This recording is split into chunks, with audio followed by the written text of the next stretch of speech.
Hello, just wanted to show you some quick controls on the Tesla Model 3. When you get in, this is what your screen's going to look like. Now inside this center console is going to be a key that looks like this. When you want to start the vehicle, you're going to want to put the key right here, and that's kind of where it needs to be to start the vehicle. When you put the key here, just press the brake, and that's what's going to turn the vehicle on. You won't hear an engine turn over, obviously, but these lights will populate, and then you'll be able to put the vehicle into gear. When you do get to the vehicle, again, just send me a quick message and I'll unlock it remotely. That way the vehicle stays secure before you get there. Now this key has some information on it. How you're going to lock and unlock the vehicle after you take possession of it is you're just going to put this key card on the pillar of the driver's side door underneath the little camera that's on there. There's a diagram of that showing there. Once you tap this key card there, it'll unlock or lock the vehicle depending on its current state. So if it's unlocked, it'll lock it if you're leaving, and if it's locked, it'll unlock it when you're coming. Just keep this key card on you, and if you ever happen to lock it in the car, which really can't happen, but if something happens, just shoot me a text and I can remotely unlock it. Now back to the controls here. Just want to run through some simple controls. All the controls and settings of the vehicle are going to be down in this little car icon in the bottom left hand corner of the screen. You're going to click that and all these settings pop up. I won't run through absolutely everything, but I'll run through some of the major things. Starting off on controls, which it automatically populates to, we have mirrors and steering. Each of these is adjusted by a scroll on the left hand side of the wheel. So to adjust it'll start with your left. You just scroll up and down to move the mirror up and down, and you push the scroll right and left again to respectively move it right and left. You can click over to the right side, it'll move your right mirror, and then you can click save and move on to your steering wheel. Similar settings here, up and down obviously, and then in and out with left and right to move your steering wheel closer or further away from you. Two more big ones here is going to be the glove box. You're just going to click that to drop the glove box if you want anything to store there, as well as this is an area to adjust your windshield wipers if you're in this area. Down to pedals and steering, acceleration, sport or chill. So the only two. Sport is going to give you the 0 to 60 in 3.2 seconds. Chill is going to smooth that out a little bit in case you don't want that instant acceleration. There's 3 steering wheel modes: sport, standard, or comfort. It's kind of just how stiff the steering wheel is. I go on standard and I think it's fine, but again, you can test either of those out. Stopping mode is hold, roll, or creep. This is because regenerative braking is active in this EV vehicle. What that is the motors will start turning backwards the second you take your foot off the accelerator pedal. So the second you take your foot off the accelerator pedal, the vehicle will start slowing down. You'll be able to play around with that as you drive, but it's a lot different than driving a regular vehicle where you normally have to hit your brake to start slowing down. 90% of the time I'm driving, I don't hit the brake at all. It's just the vehicle slowing down automatically doing the regenerative braking. So these 3 settings, when the vehicle is coming to a stop, it'll hold it like you're hitting the brake. So you wouldn't have to put your foot on the brake if you were coming up to a stoplight and you needed to fully stop. Roll is like if your vehicle was in neutral and it was just going to keep rolling based on gravity and weight. And creep is if like your regular vehicle was in first gear, but you don't have your foot on the gas. So it's just going to move up a little bit, even if you don't have your foot on the accelerator pedal. Regenerative braking can kind of be a lot for newer people. For new people, it can be sudden. So if you want it to be a little bit less, you can put it to low. But keeping it at standard will keep your battery a little bit higher as the regenerative braking puts energy back into the battery. Charging, this is just your charge limit. Again, pretty simple how far you want to charge. It's recommended to be charged to 80, but if you're going on a longer trip, you can set it to higher. Autopilot, there are 3 different modes of autopilot.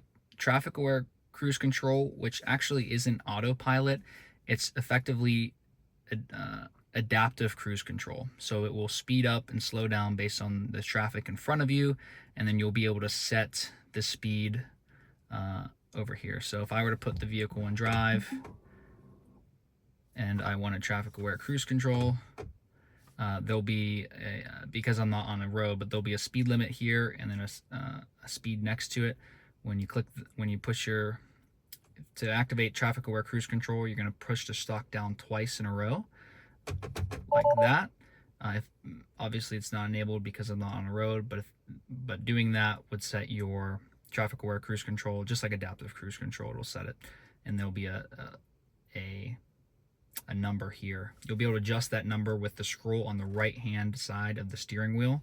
If you scroll up just one click, it'll move it up by 1. If you roll it up very quickly, it'll move it up by 5s. So 1 or 5s.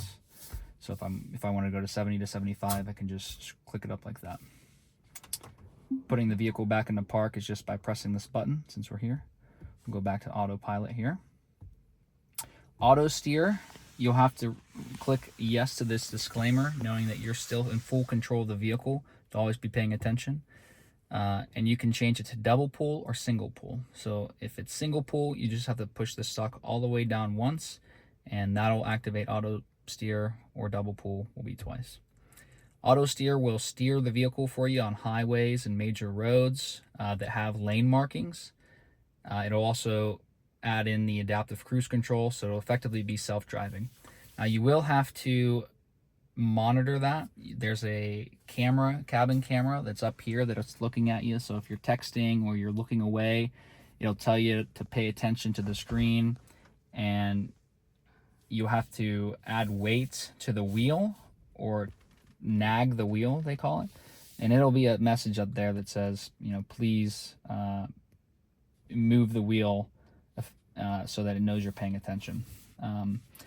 Full self-driving takes, again, another disclaimer you're going to have to accept, takes that a step further, and it adds in, it'll be able to stop at stoplights, stop signs, and make full turns. So that's kind of a little bit more city driving. Again, you're still responsible for paying attention the entire time and be ready to take over. I normally just keep my hand rested here and my foot near the brake, just in case something goes wrong. Again, it's not perfect, so it can make mistakes, so you want to be vigilant, but it does make driving a lot easier and removes a lot of driver strain, as long as you can pay attention and take over if need be. Now, if you're on auto steer and you have it set to double pull, you could just do a single pull down, and that'll just do traffic aware cruise control. So if I'm on regular auto steer and I want to just go to adaptive cruise control for a little bit and I want to steer myself, I can just do 1, and if I want the car to steer for me, I'll do 2. Now full self-driving doesn't allow that. It's just 1 single pull and it will do everything.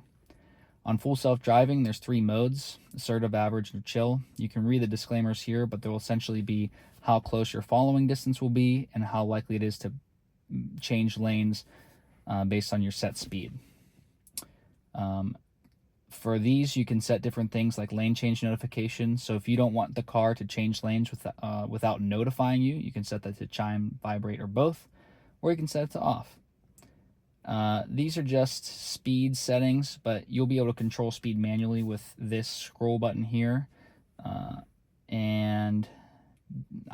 These are safety features: forward collision warning and lane departure avoidance. I like to keep these on early and assist, just to keep you as safe as possible. Just in case a vehicle is stopping rapidly in front of you, you'll get a warning, and as well as if you happen to be drifting out of lane, it'll assist you back into the lane. All of these should stay on, just for vehicle safety. You can play around with these. This is nothing to worry about. Lights, again, I keep lights on auto. And then also this was where you'll have your turn signal. I have it set to auto cancel, so if you move your turn signal on or off, if you move your turn signal on, it'll turn off automatically after you change lanes or after you execute a turn. Display, you can do light or dark mode. You can change the brightness, and you can also change the time, whether or not you want the energy in distance or miles. So right now, you can also just click it up here. It's said that you shouldn't rely on this miles. This is a pure estimate. The percentage is kind of what you want to go off of. So this will give you something to work with, but it can be inaccurate. So don't trust that as much as the percent. The percent's a lot more accurate in terms of how much battery life you have left. Navigation, you can look through this if you'd like. Safety, these are again just features for the blind spot cameras and as well as like the security alarm. There shouldn't be too much to change here, and the rest are, again, these shouldn't be really changed with either. Now you'll have the ability to access obviously like a radio. If you happen to be charging, you can sign into one of these accounts that if you have.